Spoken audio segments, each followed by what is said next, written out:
ನೋಡ್ಬೋದು ಹುಳಿ ಗೊಜ್ಜು, ಬೆಂಡೆಕಾಯಿ ಹುಳಿ ಗೊಜ್ಜು ಸೂಪರಾಗಿ ರೆಡಿ ಆಗಿದೆ. ಬಿಸಿ ಬಿಸಿ ಅನ್ನೋ ಜೊತೆ ಸಕ್ಕತ್ತಾಗಿರುತ್ತೆ. ಹಾಗೆ ನಮಸ್ತೆ TRP ಇಂಡಿಯನ್ ಕಿಚನ್ಗೆ ಸ್ವಾಗತ. ಇವತ್ತು ನಾನು ಮಧ್ಯಾಹ್ನ ಊಟಕ್ಕೆ ಒಂದು ಸ್ವಲ್ಪ ಬೆಂಡೆಕಾಯಿ ಗೊಜ್ಜು, ಹುಳಿ ಗೊಜ್ಜು ಮಾಡ್ಕೊಬಿಡೋಣ ಅಂತ ಹೇಳಿ ನಾನು ಎಲ್ಲ ರೆಡಿ ಮಾಡ್ಕೊತಿದ್ದೇನೆ. ಬೆಂಡೆಕಾಯಿನ ಚೆನ್ನಾಗಿ ತೊಳೆದು ಈ ರೀತಿ ಕಟ್ ಮಾಡ್ಕೊಂಡು ಆಗಿದೆ. ಈಗ ಒಂದು ಬಾಣಲೆಗೆ ಬೆಂಡೆಕಾಯಿನೆಲ್ಲ ಹಾಕ್ಬಿಡೋಣ.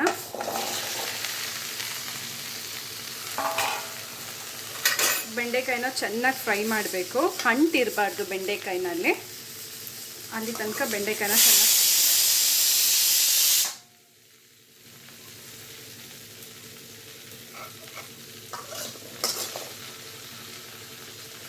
ಬೆಂಡೆಕಾಯಿನಲ್ಲಿರುವಂಥ ಅಂಟು ಹೋಗೋ ತನಕ ಬೆಂಡೆಕಾಯಿನ ಚೆನ್ನಾಗಿ ಫ್ರೈ ಮಾಡ್ಕೊಂಬಿಡೋಣ.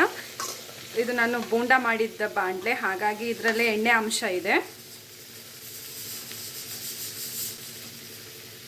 ಹಾಗಾಗಿ ನಾನು ಎಣ್ಣೆ ಹಾಕಲಿಲ್ಲ. ಇಲ್ಲಾಂದರೆ 1 ಸ್ಪೂನ್ ಎಣ್ಣೆ ಸಾಕು. ಒಂದು ಸಣ್ಣ ಸ್ಪೂನಲ್ಲಿ 1 ಸ್ಪೂನ್ ಎಣ್ಣೆ ಹಾಕಿದ್ರೆ ಸಾಕು. ಚೆನ್ನಾಗಿ ಫ್ರೈ ಮಾಡ್ಕೊಂಡ್ಬಿಡೋಣ.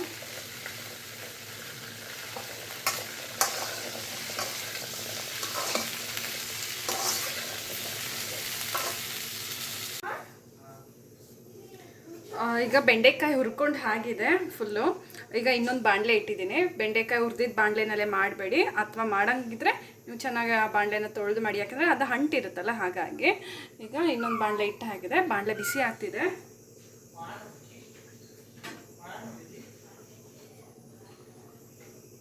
ಈಗ ಎಣ್ಣೆ ಹಾಕ್ಬಿಡೋಣ ಸ್ವಲ್ಪ. ಎಣ್ಣೆ ಚೆನ್ನಾಗಿ ಬಿಸಿ ಆಗಿದೆ. ಈಗ ಸಾಸಿವೆ ಹಾಕ್ಬಿಡೋಣ.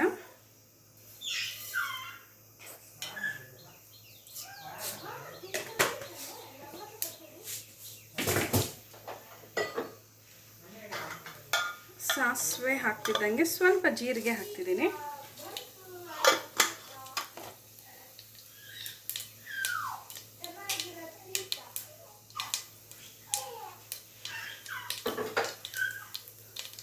ಹಾಗೆ 2 ಈರುಳ್ಳಿ, ಹಾಗೆ ಖಾರಕ್ಕೆ ಎಷ್ಟು ಬೇಕೋ ಅಷ್ಟು ಮೆಣಸಿನ್ಕಾಯಿ, ಸ್ವಲ್ಪ ಕರಿಬೇವು ಸೊಪ್ಪನ್ನ ಕಟ್ ಮಾಡಿ ಎತ್ತಿಟ್ಕೊಂಡಿದ್ದೀನಿ, ಅದನ್ನು ಹಾಕ್ತಿದ್ದೀನಿ.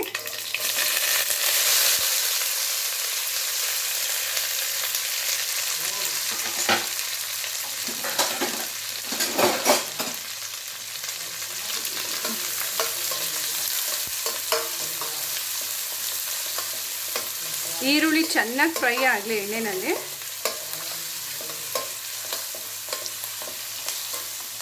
ನೋಡ್ಬೋದು ಈರುಳ್ಳಿ ಚೆನ್ನಾಗಿ ಫ್ರೈ ಆಗಿದೆ. ನೋಡಿ, ಈರುಳ್ಳಿ ಬಣ್ಣ ಬ್ರೌನ್ ಕಲರ್ಗೆ ಟರ್ನ್ ಆಗ್ತಿದೆ. ಇನ್ನೇನು ಗೋಲ್ಡನ್ ಬ್ರೌನ್ ಕಲರ್ಗೆ ನೋಡ್ಬೋದು ಚೆನ್ನಾಗಿ ಫ್ರೈ ಆಗಿದೆ. ನಾವು ಜೀರಿಗೆ ಎಲ್ಲ ನಾವು ಎಣ್ಣೆನಲ್ಲೇ ಹಾಕೋದ್ರಿಂದ ಅದ್ರದ್ದು ಫ್ರೈ ಆಗ್ತಿರುವಾಗ ಈರುಳ್ಳಿ ಘಮ ತುಂಬಾ ಚೆನ್ನಾಗೇ ಇರುತ್ತೆ. ನೋಡಿ, ಕರಿಬೇವು ಸೊಪ್ಪು ಹಾಗೆ ಮೆಣಸಿನ್ಕಾಯಿ, ಈರುಳ್ಳಿ ಚೆಂದ ಫ್ರೈ ಆಗಿದೆ. ಈಗ ನಾನೊಂದು ಚಿಕ್ಕ ಚಿಕ್ಕದು 4 ಟೊಮೆಟೊನ ರುಬ್ಬಿ ಎತ್ತಿಟ್ಕೊಂಡಿದ್ದೀನಿ. ಆ ಟೊಮೆಟೊನು ಇದರಲ್ಲೇ ಹಾಕ್ತಿದ್ದೀನಿ. ಈಗ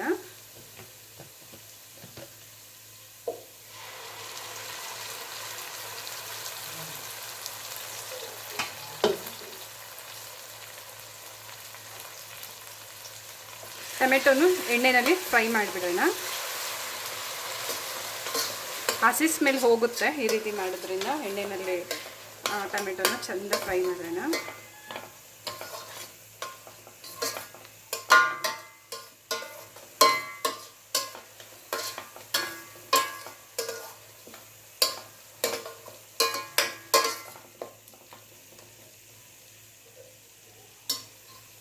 ಹಾಗೆ ಸ್ವಲ್ಪ ಹುಣಸೆ ಹಣ್ಣನ್ನ ಎತ್ತಿಟ್ಕೊಂಡಿದ್ದೀನಿ. ನೋಡಿ, ಒಂದು ಚಿಕ್ಕ ಗಾತ್ರದ ಹುಣಸೆ ಹಣ್ಣು. ಇದನ್ನು ನೀರಿನಲ್ಲಿ ನೆನೆ ಹಾಕಿದ್ದೆ ಚಂದ ರಸ ಬಿಡಲಿ ಅಂತ ಹೇಳಿ.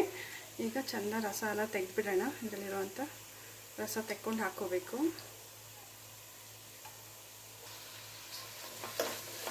ಟೊಮೆಟೊ ಚೆನ್ನಾಗಿ ಫ್ರೈ ಆಗ್ತಿದೆ ಆಗಲೇ. ಈಗ ಒಂದು ಸ್ವಲ್ಪ ಮೊಸರು ಎತ್ಕೊಂಡಿದ್ದೀನಿ. ನೋಡಿ, ಸ್ವಲ್ಪ ಮೊಸರು, ಈ ಬಟ್ಲಲ್ಲಿ ಒಂದು 1/4 ಬಟ್ಲಾಗುವಷ್ಟು ಮೊಸರು. ಇದರಲ್ಲಿ ನಾನು ಮೆಣಸಿನ ಪುಡಿ ಹಾಕ್ತಿದ್ದೀನಿ. 1.5 ಸ್ಪೂನ್ ಆಗುವಷ್ಟು ಮೆಣಸಿನ ಪುಡಿ, ಖಾರಕ್ಕೆ ಎಷ್ಟು ಬೇಕೋ ಅಷ್ಟು. ಹಾಗೆ ಒಂದು ಸ್ವಲ್ಪ ಕಲರ್ ಚೆನ್ನಾಗಿ ಬರುತ್ತೆ. ಈಗ ನಾವು ಹಾಕಿರೋವಂಥ ಮೆಣಸಿನ ಪುಡಿ ಹಾಗೆ ಮೊಸರನ್ನ ಚೆನ್ನಾಗಿ ಮಿಕ್ಸ್ ಮಾಡ್ಕೊಂಬಿಡೋಣ. ಈಗ ನಾವು ಮೆಣಸಿನ ಪುಡಿ ಹಾಗೆ ಕರ್ಡ್ ಹಾಕ್ಕೊಂಡಿದ್ದೀವಲ್ಲ, ಒಂದು ಬಟ್ಲಲ್ಲಿ 1/4 ಕಪ್ ಆಗೋಷ್ಟು ಕರ್ಡ್ ಹಾಕ್ಕೊಂಡಿರೋದು ಅಷ್ಟೇ ಮೊಸರು. ಇದನ್ನು ಚೆನ್ನಾಗಿ ಮಿಕ್ಸ್ ಮಾಡ್ಕೊಂಡ್ರೋಣ. ಗ್ರೇವಿದು ಇದು ಗೊಜ್ಜಿಗೆ ತಿಕ್ನೆಸ್ ಚೆನ್ನಾಗಿ ಬರುತ್ತೆ ಈ ರೀತಿ ಮಾಡೋದ್ರಿಂದ, ಹಾಗೆ ಕಲರ್ನು ತುಂಬ ಚೆನ್ನಾಗಿ ಬರುತ್ತೆ.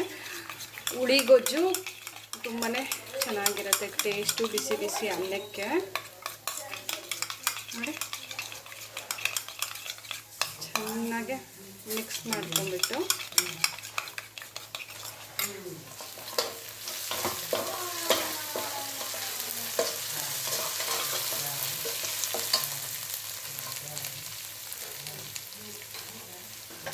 ಸ್ವಲ್ಪ ಅರಿಶಿನ ಪುಡಿ ಹಾಕೋಣ. ಈಗ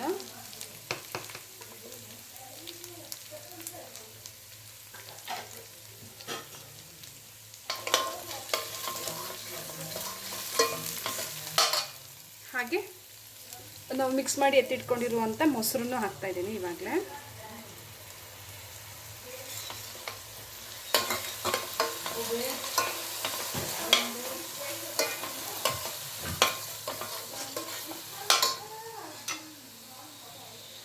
ಸ್ವಲ್ಪ ನೀರು ಹಾಕ್ತಿದ್ದೀನಿ.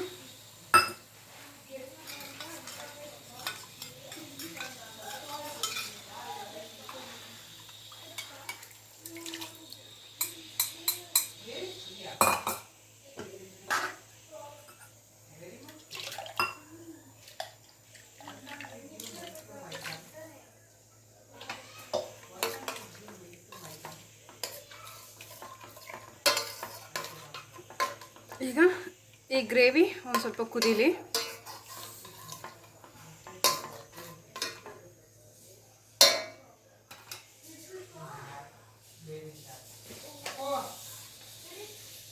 ಈಗ ಉಪ್ಪು ಹಾಕ್ಬಿಡೋಣ, ರುಚಿಗೆ ತಕ್ಕಷ್ಟು ಉಪ್ಪು.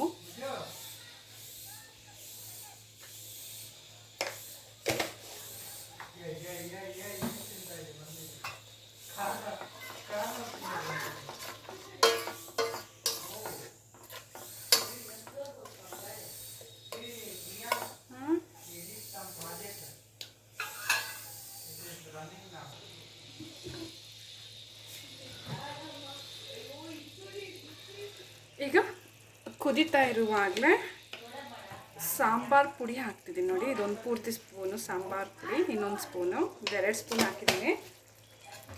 ಇದು ಮನೆಯಲ್ಲೇ ಮಾಡಿರೋ ಅಂಥ ಸಾಂಬಾರು ಪುಡಿ.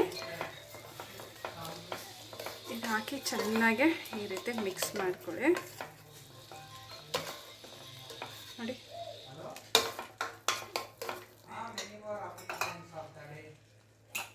ಈಗ ಹುಣಸೆ ಹಣ್ಣನ್ನ ಹಾಕ್ಬಿಡೋಣ.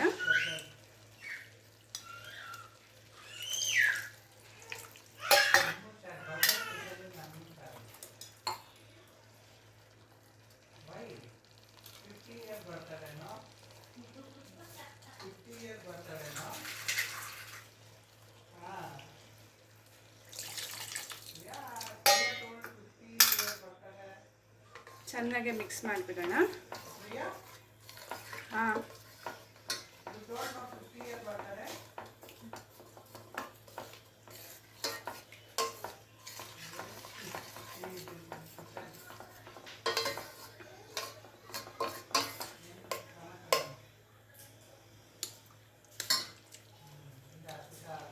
ಬರೀ ಗೊಜ್ಜು ಟೇಸ್ಟೇ ಸಕ್ಕತ್ತಾಗಿದೆ.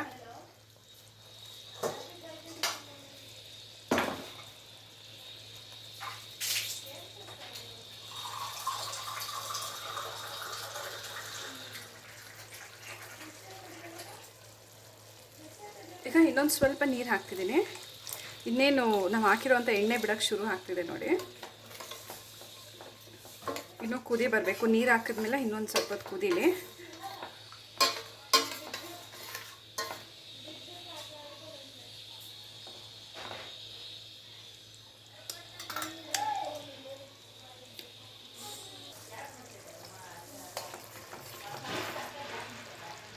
ನೋಡ್ಬೋದು ಕುದೀತಿದೆಯಲ್ಲ. ಈಗ ಇನ್ನೂ ಕುದಿಸ್ತಾ ಇದ್ದರೆ ಗೊಜ್ಜು ನಮಗೆ ಗಟ್ಟಿ ಹಾಕ್ತಾನೇ ಹೋಗುತ್ತೆ.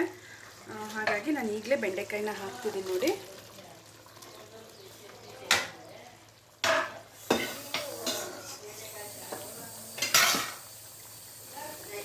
ಬೆಂಡೆಕಾಯಿ ಹಾಕಾಗಿದೆ. ಈಗ ಚೆನ್ನಾಗಿ ಮಿಕ್ಸ್ ಮಾಡಿಬಿಡೋಣ. ಬೆಂಡೆಕಾಯಿಗೆ ಉಪ್ಪು ಖಾರ ಎಲ್ಲ ಚೆಂದ ಹಿಡೀಲಿ. ಹಾಗೆ ಕಡಿಮೆ ಉರಿನಲ್ಲಿ ಒಂದು ಸ್ವಲ್ಪ ಹೊತ್ತು ಹಾಗೆ ಬೇಯ್ತಾ ಇರಲಿ.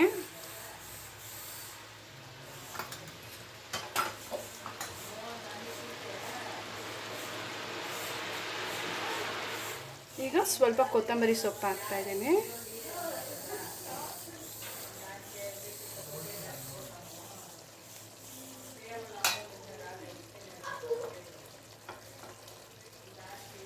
ಚೆನ್ನಾಗಿ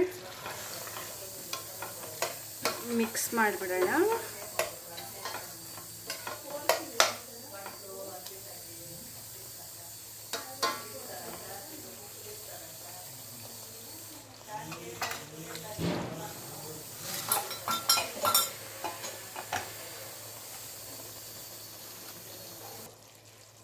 ನೋಡ್ಬೋದು ಕುದೀತಾ ಕುದೀತಾ ಎಣ್ಣೆ ಬಿಡೋಕ್ಕೆ ಶುರು ಆಗಿದೆ. ಹಲೋ, ಒಂದು 2 ನಿಮಿಷ ಹಾಗೆ ಪ್ಲೇಟ್ ಮುಚ್ಚಿಟ್ಟಿದ್ದೆ. ಈಗ ಓಪನ್ ಮಾಡ್ತಿದ್ದೀನಿ.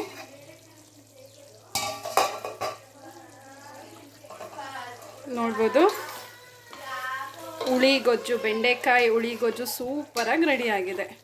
ಬಿಸಿ ಬಿಸಿ ಅನ್ನೋ ಜೊತೆ ಸಕ್ಕತ್ತಾಗಿರುತ್ತೆ. ಹಾಗೆ ನೀವು ಟ್ರೈ ಮಾಡಿ ಹೇಗೆ ಬಂತಂತ ಹೇಳಿ ಕಮೆಂಟ್ ಮಾಡೋದನ್ನ ಮರಿಬೇಡಿ. ಏನೋ ಹೊಸ ಹೊಸ ಈಸಿ ರೆಸಿಪೀಸ್ಗಾಗಿ ಈಗಲೇ ಚಾನಲ್ನ ಸಬ್ಸ್ಕ್ರೈಬ್ ಮಾಡ್ಕೊಂಬಿಡಿ. Thank you, bye.